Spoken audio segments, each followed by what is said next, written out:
vídeo passado, a gente conversou um pouco sobre o quanto é importante a gente superar essa dicotomia que acredita que é possível ensinar os conteúdos sem evidenciar uma preocupação com a formação integral, cidadã, democrática e para os nossos valores plurais. E a gente está falando tudo isso com foco nessa educação antissexista que a gente vem defendendo ao longo do curso. E aí, qual a relação disso com, por exemplo, a questão do abuso sexual? É importante a gente lembrar que parte das tecnologias de gênero sobre as quais a pesquisadora Valesca Zanello fala estão relacionadas a educar meninos e meninas de forma bem diferente em relação à sua subjetividade. Eu vou ler um trechinho aqui da fala da Valesca no seu livro Saúde Mental, Gêneros e Dispositivos. Na página 354, ela diz assim: nós mulheres somos convocadas a mover-nos por amor, a mover montanhas por amor, mas para que os nossos esforços beneficiem a outras pessoas. Ou seja, desde a infância nós mulheres somos educadas para um heterocentramento, diferentemente dos homens, cujo processo passa pelo autocentramento. Tornam-se egocêntricos e egoístas. A Valesca traz essa menção, na verdade ela está citando Bordo, na sua obra de 1997.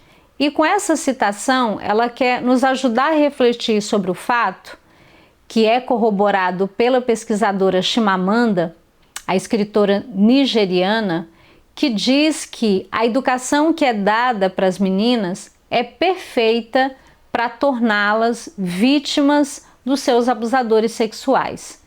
A educação que ensina para as meninas desde a infância que elas precisam ser dóceis, boazinhas, subservientes, que elas devem estar dispostas a agradar a todo mundo que solicita qualquer coisa para elas. Essa educação que ensina as meninas a não erguer a sua voz, que diz para elas que você é mulher, uma menina nunca fala alto, né? É sempre doce e subserviente. Essa educação, como diz a Chimamanda no livro Sejamos Todos Feministas e também na obra Como Educar Crianças Feministas, ela ajuda a gente a pensar sobre o quanto essa educação é danosa para as meninas. Porque se as meninas são educadas para obediência, para subalternidade e para agradar a todo mundo em nome de ser aceita, por outro lado, os meninos desde a infância são educados para um autocentramento e para uma não renúncia sexual. Nós conversamos um pouco sobre tecnologias de gênero nos nossos primeiros vídeos e parte das tecnologias de gênero estão a serviço da cultura do estupro, que é justamente naturalizar essa ideia de que os homens têm direito a satisfazer os seus prazeres sexuais, eles têm direito a uma não renúncia sexual, porque dentro da nossa cultura há essa explosão de imagens de corpos de mulheres numa perspectiva de objetificação sexual, numa perspectiva de desumanização. Se a gente parar para pensar em muitos filmes, novelas, é recorrente em que você veja imagens em que há uma representação, por exemplo, em que um homem empreende uma tentativa de aproximação de uma mulher, ela diz não, não, e ele continua insistindo até que ela ceda. Ali tem uma mensagem implícita. Você tem o direito a que o seu prazer, você homem tem direito a que o seu prazer seja satisfeito e, portanto, a mulher tem que ceder. Isso vai criando no imaginário coletivo a ideia de que quando uma mulher diz não, se você insistir, ela vai acabar dizendo sim. Esse conjunto, né, de modos simbólicos que operam na cultura para reforçar os estereótipos de gênero, eles colaboram, como eu disse, para a cultura do estupro.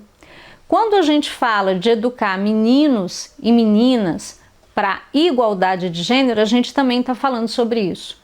Sobre uma educação que ensine para as meninas desde a infância que elas têm o direito de erguer a sua voz, elas têm o direito de dizer não, elas devem impor limites, elas devem aprender a se defender desde cedo, a identificar qualquer menor invasão do seu espaço. Isso está relacionado a uma educação comprometida com essa formação integral. Por outro lado, em relação aos meninos, a gente tem que lembrar, quando a gente educa os meninos para compreenderem como as masculinidades tóxicas operam, naturalizando essa ideia de que eu, o homem, tenho um direito a uma não renúncia sexual, ou seja, eu tenho o direito de dar vazão aos meus desejos sexuais a qualquer custo. Quando a gente começa a conversar com os meninos desde a infância sobre o que é consentimento, sobre a importância de respeitar um não, a gente está colaborando para promover uma cultura mais saudável para todo mundo. Inclusive porque a gente precisa lembrar, as meninas são vítimas de violência sexual, são as maiores vítimas. A gente tem dados assustadores que mostram que a cada 15 minutos uma criança ou um adolescente é estuprado no Brasil. As meninas são as maiores vítimas, mas os meninos também são vítimas de abuso sexual. E os abusadores, em quase 100% dos casos, são homens. Então, quando a gente propõe uma educação que discuta papéis de gênero, estereótipos de gênero, assimetrias de poder entre meninos e meninas, mulheres e homens, a gente traz para o bojo dessa discussão todos esses temas. Então, é fundamental que parte do trabalho voltado à promoção da equidade de gênero envolva o compromisso com a educação sexual. Isso já está sinalizado nos nossos documentos oficiais, nos nossos dispositivos legais, e a gente precisa garantir que isso aconteça, porque, segundo especialistas na área de prevenção ao abuso sexual, e aí eu vou citar a professora Aldenora Moraes, que é uma referência para todos nós nesse tema. Ela tem um livro incrível em que ela traz conteúdos para fazer esse debate com pais, mães, professores e professoras em relação à prevenção e ao combate ao abuso sexual de crianças e adolescentes.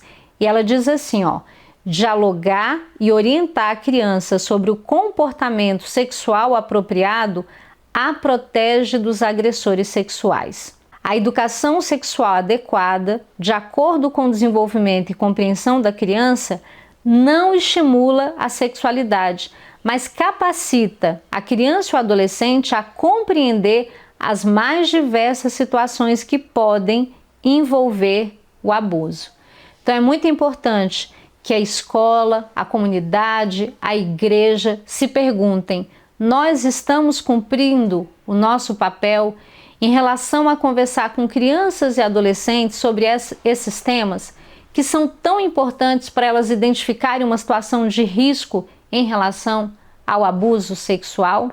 A gente espera que esse seja um compromisso de cada escola, de cada família, de cada comunidade, de cada igreja, porque é fundamental que a gente trabalhe para que nenhuma criança, nenhum menino, nenhuma menina sejam violados em seus direitos. E no próximo vídeo, a gente vai abordar um aspecto muito importante da educação para equidade de gênero. A gente vai abordar um conceito fundamental que é a interseccionalidade, para a gente pensar sobre a importância de discutir as assimetrias de poder entre homens e mulheres, mas também discutir como essas assimetrias se apresentam em relação a mulheres brancas e mulheres negras.